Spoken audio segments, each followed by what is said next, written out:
बस अब और अंधेरे में डूब चुकी थी। खिड़कियों से बाहर झांकने पर सिर धुंध, काली रात और अजीब सी लाल आभा दिखाई देती थी। समय जैसे ठहर गया था। घड़ी की सुइयां टिक टिक करना छोड़ चुकी थी।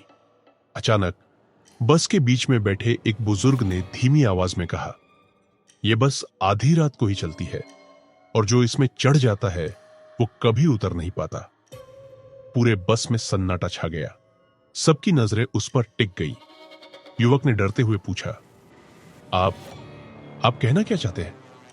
बुजुर्ग ने कांपते होठों से बताया, यह बस जीवितों के लिए नहीं है, यह तो मध्य रात्रि का नियम मानती है। ठीक 12 बजे जब घड़ी की घंटी बजती है तो बस तय करती है कौन यात्री रहेगा और कौन गायब हो जाएगा। युवक के हाथ पांव कांपने लगे। तभी उसने गौर किया कि पिछली सीट पर बैठे 2 यात्री जिन्हें उसने साफ देखा था अब वहां नहीं थे। उनकी जगह खाली बेंचें थी, लेकिन सीट पर नमी थी, जैसे कोई अभी अभी बैठकर गया हो। खिड़की के बाहर लाल धुंध और गहरी हो गई। ड्राइवर ने बिना पीछे देखे एक भारी आवाज में कहा, जो ये नियम जान लेता है वो कभी सुरक्षित नहीं रहता। बस की लाइट्स अचानक बंद बंद होकर झिलमिलाने लगे। सारी खिड़कियां जैसे धूल से ढक गई। किसी को कुछ साफ नजर नहीं आ रहा था। और फिर घड़ी ने 12 बजाए। Ton ton ton. हर घंटे की गूंज बस के अंदर बिजली जैसी गूंज रही थी। उस गूंज के साथ हर बार एक सीट खाली होती चली गई। एक यात्री गायब, फिर दूसरा, फिर तीसरा। उनकी चीखें नहीं, बस उनकी मौजूदगी का नामो निशान मिट रहा था। युवक अब घबरा कर खड़ा हो गया। चिल्लाया, यह क्या हो रहा है? सब कहां जा रहे हैं? कंडक्टर ने उसकी ओर ठंडी मुस्कान फेंकी और बोला, अब तुम नियम जानते हो। अगली बार घंटी बजेगी तो तुम्हारी बारी होगी। बस की रफ्तार अचानक दोगुनी हो गई, मानो अंधेरे की गहराई में कूद रही हो। युवक ने आखिरी बार खिड़की से बाहर देखा। वहां सड़क नहीं थी, बल्कि काली खाई थी और उसमें अनगिनत चेहरों की परछाइयां हाथ बढ़ाकर उसे बुला रही थी। बस का माहौल अब मौत से भी ज्यादा खामोश था। लाल रोशनी हर कोने से रिस रही थी और खिड़कियों के बाहर धुंध इतनी गहरी हो चुकी थी कि लगता था मानो बस हवा में तैर रही हो। युवक कांपते हुए सीट पकड़कर बैठ गया। उसकी नजरें हर तरफ दौड़ रही थी। उसने सीटों को गिना और दंग रह गया। शुरुआत में बस में कुल 23 यात्री थे, लेकिन अब गिनती करने पर वो सिर्फ 17 रह गए थे। वो फिर से गिनने लगा। 1, 2, 3। हर बार गिनती कम निकलती। यात्री आंखों के सामने गायब नहीं हो रहे थे, लेकिन जब भी कोई गिनता तो गिनती हमेशा अलग होती। ये कैसे हो सकता है? युवक बुदबुदाया। उसके सामने बैठे एक औरत ने फुसफुसाकर कहा, सीटें हमेशा भरी रहती है, बस यात्री बदल जाते हैं। युवक ने कांपते हाथ से दूसरी ओर देखा। सामने की खाली बेंच पर अचानक हल्की सी धुंध जमा हुई और उस धुंध से कोई छाया सी आकार लेने लगी। धीरे धीरे एक अजनबी चेहरा उभरा, बिल्कुल नया यात्री। युवक ने उसे पहले कभी नहीं देखा था। वो आदमी फीके चेहरे के साथ बैठा रहा, लेकिन उसकी आंखें सीधे युवक पर गड़ी थी। बस अचानक झटके से रुक गई। ड्राइवर की भारी आवाज आई, गिनती बराबर होनी चाहिए, एक जाएगा तभी दूसरा आएगा। इतना कहते ही पीछे से एक दिल दहलाने वाली चीख गूंजी। युवक ने मुड़कर देखा। उसके पास बैठा बुजुर्ग, वही जिसने मध्य रात्रि का नियम बताया था, अचानक गायब हो चुका था। उसकी सीट पर बस एक मुछड़ा हुआ टिकट पड़ा था, जिस पर खून की हल्की लकीर खींची हुई थी। और तभी नया यात्री मुस्कुराने लगा। युवक अब कांपते हुए खड़ा हो गया। ये बस क्या है? आखिर ये कौन लोग हैं? कंडक्टर ने धीरे धीरे अपनी जेब से एक फटा हुआ रजिस्टर निकाला और उसकी ओर बढ़ाया। रजिस्टर की हर पन्ने पर लिखा था नाम, तारीख और समय। लेकिन आखिरी पन्ने पर युवक ने जो देखा, उसकी रूह कांप गई। वहां उसका नाम लिखा था और उसके सामने समय 12:45 रात, अगली गिनती। युवक चीख पड़ा। बस फिर से चल पड़ी और इस बार उसकी रफ्तार इतनी तेज थी मानो अंधेरा खुद उसे निगलना चाहता हो। बस अब शोर मचाए बिना दौड़ रही थी। बाहर कुछ भी नहीं था, न सड़क, न पेड़, न आसमान। सिर्फ काली खाई और उस खाई से उठती हुई आत्माओं की सिसकियां। युवक का दिल बेतहाशा धड़क रहा था। उसने फिर से गिनने की कोशिश की, मगर गिनती हर बार बदल जाती। कभी 15, कभी 14, कभी 13। उसकी आंखें सामने बैठे उस औरत से मिली जिसने पहले कहा था, सीटें भरी रहती है। अब उसकी शक्ल बदल चुकी थी। उसकी त्वचा झड़ रही थी, आंखें गहरे गड्ढों में धंस चुकी थी। वो मुस्कुराते हुए बोली, अब समझे, हम सब तो पहले ही मर चुके हैं। युवक का खून जम गया। धीरे धीरे बाकी यात्री भी अपना असली रूप दिखाने लगे। किसी की गर्दन आधी कटी हुई, किसी का चेहरा जला हुआ, किसी के शरीर पर छेद और खून के धब्बे। सबकी आंखें एक साथ युवक पर टिक गई। युवक ने कांपते हुए कहा, ये सच नहीं हो सकता, मैं जिंदा हूं। कंडक्टर धीरे धीरे आगे आया। उसकी आंखें लाल जल रही थी। उसने युवक के हाथ पर उंगली रखी और बोला, धड़कन सुन पा रहे हो? युवक ने अपना सीना छुआ। उसका दिल धड़क नहीं रहा था। वो चीख पड़ा, नहीं, ये झूठ है, मैं जिंदा हूं, मैं जिंदा हूं। लेकिन तभी उसने खिड़की से बाहर देखा। अंधेरे में दूर एक दुर्घटनाग्रस्त बस का मलबा पड़ा था। चारों तरफ टूटी सीटें, बिखरे शव और जलती हुई आग।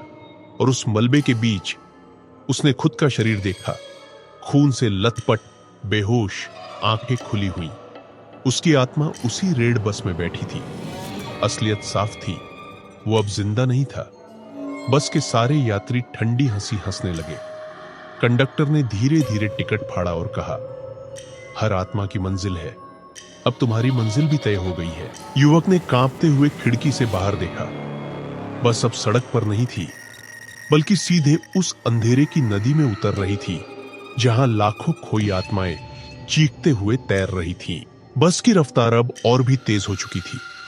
बाहर अंधेरा लहरों की तरह उफन रहा था, मानो कोई काली नदी उन्हें निगलने का इंतजार कर रही हो। युवक खिड़की से बाहर झांककर कांप गया।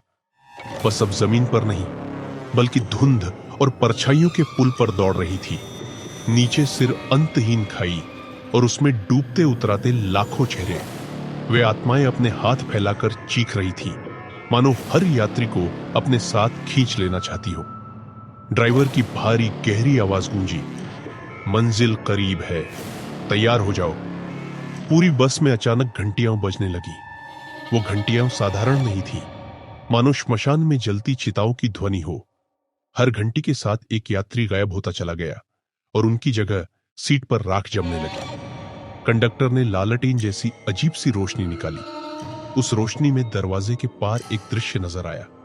काली धरती, टूटी हुई कब्रें और चारों ओर धधकती हुई ज्वालाएं। वो जगह किसी साधारण स्टेशन की तरह नहीं, बल्कि मृत आत्माओं का अंतिम ठिकाना थी। युवक कांपते हुए चिल्लाया, नहीं, मैं वहां नहीं जा सकता, मैं वापस जाना चाहता हूं। कंडक्टर ठंडी मुस्कान के साथ बोला, वापसी सिर्फ उन्हीं को मिलती है जिनका जीवन अधूरा बचा हो, बाकियों को उतरना ही पड़ता है। युवक ने चीखते हुए दरवाजे की ओर भागने की कोशिश की, लेकिन उसके कदम भारी हो गए थे, जैसे अदृश्य जंजीरों ने उसे बांध लिया हो। बस धीरे धीरे उस भयावह भूमि पर रुक गई। दरवाजा खुला और बाहर से ठंडी हवाओं का झोंका अंदर आया, साथ ही उन अनगिनत आत्माओं की चीखें। एक एक यात्री उठकर दरवाजे से बाहर चला गया। कोई जबरदस्ती नहीं, मानो सबका नियति से गहरा रिश्ता हो। युवक अब अकेला रह गया। कंडक्टर ने उसकी ओर देखा और बोला, समय हो गया है, तुम्हारा नाम आखिरी पन्ने पर लिखा है।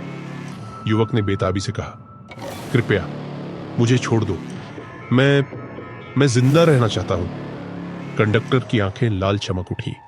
उसने धीरे से फुसफुसाया, एक आत्मा बच भी सकती है, पर उसके बदले किसी और की जगह लेनी होगी। युवक हड़बड़ा गया। उसने पीछे देखा और पाया कि बस में केवल उसकी परछाई बैठी थी। उसकी दूसरी छवि ठंडी, मृत, शून्य में घूरती हुई। दरवाजे के बाहर आत्माएं उसे खींचने लगी। युवक पूरी ताकत से चिल्लाया और बस की रेलिंग पकड़ ली। बस के दरवाजे खुल चुके थे। बाहर वही भयावह भूमि, जली हुई कब्रें, धुंध और आत्माओं की चीखें। हवा इतनी ठंडी थी कि मानो हड्डियां टूट जाए। युवक रेलिंग पकड़े खड़ा था, पूरी ताकत से खुद को खींच रहा था, पर बाहर की आत्माएं उसकी टांगें पकड़कर नीचे खींच रही थी। उनकी बर्फ सी ठंडी उंगलियां उसके शरीर में चुभ रही थी। नहीं, मैं नहीं जाऊंगा, उसकी चीख बस में गूंज रही थी। कंडक्टर धीरे धीरे उसके पास आया। उसकी आंखें अब पूरी तरह लाल थीं और उसकी आवाज गूंजी, भागने की कोशिश मत कर, यहां से कोई वापस नहीं जाता। जब तक कि युवक कांपते हुए बोला। जब तक क्या? कंडक्टर ने धीमी हंसी हंसी। जब तक किसी और की जगह तुम्हें नहीं मिल जाती। युवक की सांस अटक गई। उसे याद आया, उसने अपनी खिड़की से उस दुर्घटनाग्रस्त बस का मलबा देखा था जहां उसका शरीर पड़ा था। मतलब उसकी आत्मा यहां है, लेकिन उसका शरीर अभी पूरी तरह खत्म नहीं हुआ था। युवक की आंखों में अचानक उम्मीद चमकी। मैं वापस जा सकता हूं, अगर कोई और मेरी जगह ले ले। कंडक्टर ने सिर हिलाया। लेकिन याद रखो, यह फैसला आसान नहीं। किसी की जगह लेने का मतलब है उस आत्मा को तुम्हारी जगह यहां रहना होगा। युवक का मन कांप उठा। उसे सामने बैठे एक औरत की परछाई दिखी, जिसका चेहरा अधजला था। वो उसकी ओर देख रही थी, मानो कह रही हो कि वो तैयार है। युवक के दिल में सवाल उठा, क्या वो किसी और को यहां छोड़कर खुद बच सकता है?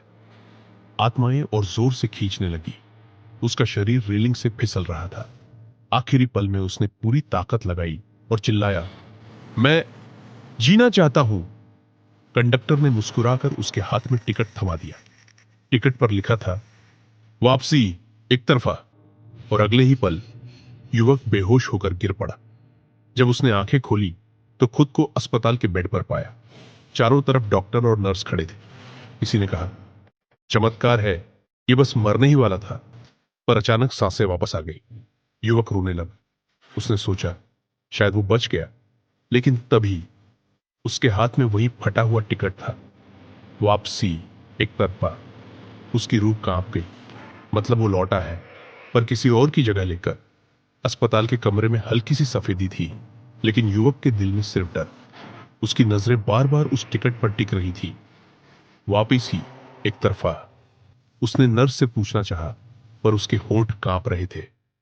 नर्स मुस्कुराई और बोली, आपकी जान बच गई है, अब डरने की कोई बात नहीं। लेकिन नर्स के जाते ही युवक ने खिड़की के बाहर देखा। अस्पताल के बाहर सड़क पर वही लाल बस खड़ी थी। उसकी हेडलाइट्स सीधे उसकी खिड़की पर टिकी थी। युवक की रूह कांप गई। वो चिल्लाया, नहीं, मैंने तो वापसी पाई थी, अब क्यों? उस पल उसे एहसास हुआ, वापसी सच थी, लेकिन एक तरफा। मतलब वो जीवित तो हो गया, पर अब उस बस से उसका रिश्ता कभी टूटेगा नहीं। तो दोस्तों, अगर ये डरावनी कहानी आपको पसंद आई तो इसे लाइक करना मत भूलना, अपने दोस्तों के साथ शेयर जरूर करना, और अगली डरावनी कहानी सबसे पहले सुनने के लिए हमारे चैनल को सब्सक्राइब कर लो, क्योंकि असली डर अभी बाकी है।